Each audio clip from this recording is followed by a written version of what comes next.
Natulog ka ba? Hi guys, so for tonight, gusto ko lang i-share sa inyo yung pag-unbox natin ng durian! Durian! From Davao. So may isa tayong pastor from Davao na nagpadala sa akin ng durian dahil anihan daw ng durian ngayon. So meron siyang mga kapatiran na may mga tanim na durian at binigyan tayo ng durian. Kung tama ako, hindi ko alam kung galing sa farm niya, ng family nila, or yun nga sa mga kapatiran yung galing yung durian. So anyway, maraming salamat sa durian na pinadala nyo pa. Grabe, pal, buti pa yung durian, no, nakapagpal. So ano to, nakatawag doon, air cargo. Wow, may pa air cargo. So first time ko lang makatanggap, no, sa Pilipinas na may nagpadala sa akin locally. Tapos naka-air cargo. Usually, Shopee, ano ba? Ano yun, yung isa? Basta, yung mga ganun-ganun lang, LBC, mga ganyan. Pero ngayon, social tayo, naka-air cargo. Sensya na kayo. Merong ano dyan, video, anong tawag dyan? Bomber. Wow, photo bomber. Sige, Dad, kunin mo na yung ating durian. Yung ating unbox na durian. Tulungan mo ako.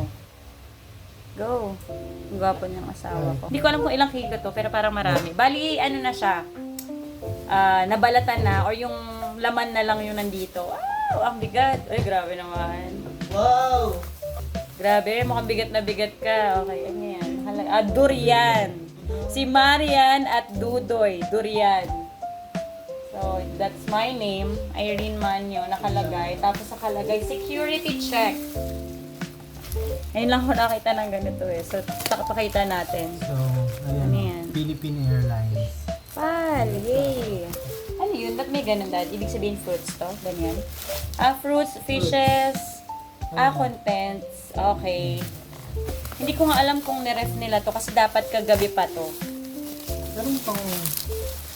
Dahil ang dami nilang hinihingi, kailangan pala nila ng ID, and then, kasi hindi ako yung nag-pick up, bali, pina-pick up lang natin sa Lalamove. So, possible na pag may air cargo kayo, pwedeng Lalamove na lang ang mag-pick up.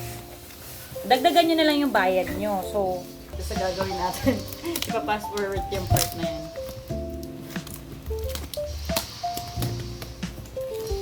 What? Parang amoy na amoy ko na, guys. Wow! Ang dami! There it is! Dan. Durian! Thank you po sa nagbigay nito. Sino ka man? Pastor The Lord Dali. bless you. Pastor Dali. Pastor Dali. Okay, the Lord bless you. Ang dami. Ang dami nito ha. Grabe naman. Magkano dito to sa Luzon? Sa Luzon ata ay 400 to per kilo. Tatlo na mga guys ha. Ibig sabihin tatlong durian na. Saan? Pang-apat.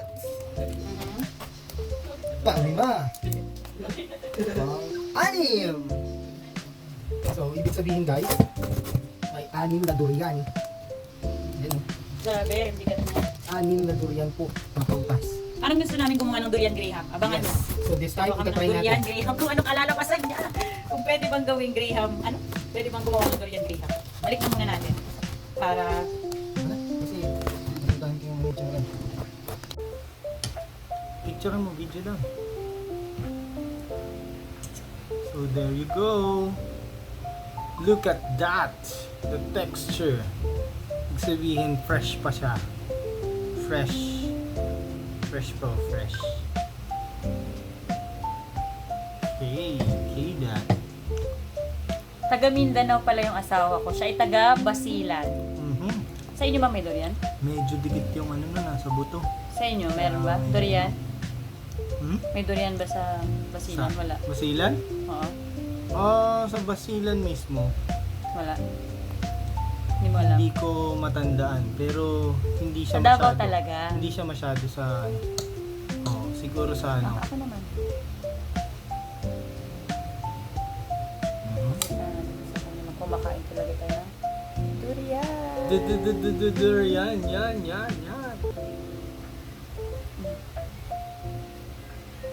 So again, nagpapasalamat tayo kay Pastor Dali for giving us fresh durian. Or real durian naman tawag doon. Anyway, kahit na napakalayo niya from Davao, talagang nag-effort pa siya para ipadala lamang ang mga durian para sa amin. Sobrang dami and napakasarap. Maraming salamat, pagpalain kayo ng Panginoon at kita tayo sa next graduation.